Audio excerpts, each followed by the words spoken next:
Hi, are you thinking about buying your first home, but you're not sure where to start? Well, you're not alone. Here are the top 5 questions that every first time home buyer is asking right now. Hi, I'm Barbara May, and I help buyers relocate and purchase homes across Middle Tennessee. So let's walk through the 5 biggest questions that most buyers have so that you can move forward with confidence. Question number 1: how much home can I actually afford, and how do I find out that information?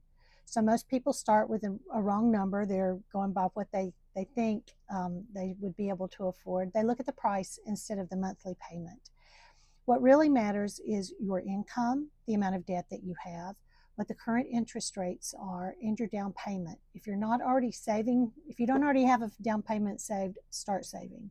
In today's market, there are a lot of buyers that are surprised to find that a $3,000 monthly payment is going to land them somewhere between the 400s and 500s in purchase price, depending on interest rates and taxes.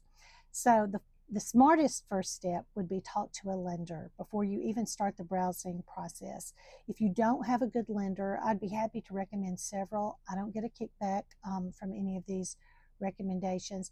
I just only recommend lenders to my clients who have done an excellent job and provided great service to previous clients.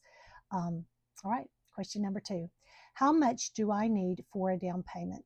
Good news, you do not need 20% down. Now, of course, the more you put down, the better for you, because the lower your monthly payment is going to be, but you don't have to have that. And it's really hard to come up with that amount of money when you're first starting out. I didn't have that amount of money with my first home. Most buyers, especially first-time home buyers, are able to get into a home with somewhere between 3 to 5% down. You can even do 0% down on certain loan programs if you qualify for that. But here's what most people miss. In addition to a down payment, you also need closing costs, which can be somewhere between 2 and 4%.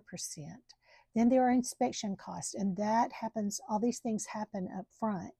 So the strategy is really knowing how to structure your loan and your offer so that you're not overpaying when you purchase your first house. Question number 3. Is now a good time to buy?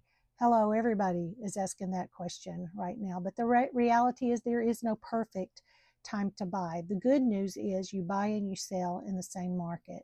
Now, right now, buyers are able to negotiate better terms a lot of times with sellers. They're getting closing cost help from sellers, and usually that comes with buyer concessions. That's money that the seller gives you to put toward your loan. It helps avoid the crazy competition that we see out there.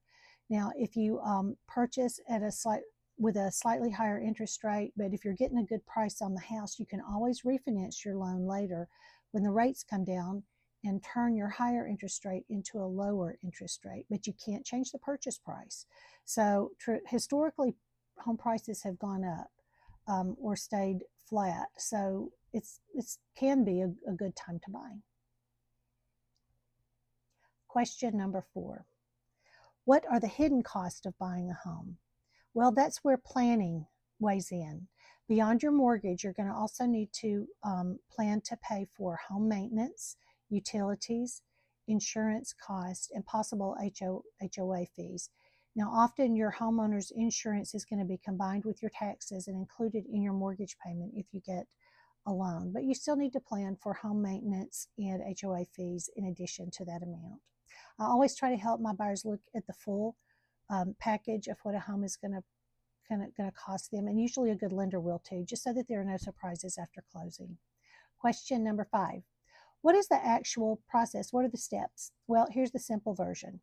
Pre-approval, which a lender will help you with, and then you'll know what you can afford. Then you start your home search. Most people start online and then they contact a realtor. Number 3, time to make an offer. A great agent is going to know the strategies to make a deal work. We want it to be a win-win. All offers, even to the same purchase price though, are not always equal. So it's good to have an experienced agent who can strategize and put together a great offer package for you. After your offer is accepted, you have inspections and then negotiations to deal with repairs that need to be made. Again, having an experienced agent will help you there. And then finally, once that and appraisal have cleared, you make it to closing day.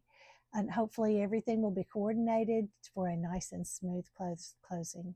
So the key is to have someone guide you through each step who's got experience, especially with negotiations and inspections, so that you don't overpay or miss something that's important. If you're thinking about buying your first home, especially if you're relocating to Middle Tennessee, I'd love to help you map it out. Please message me and include the comment home, and I'll be glad to send you a simple first-time home buying game plan. I look forward to hearing from you.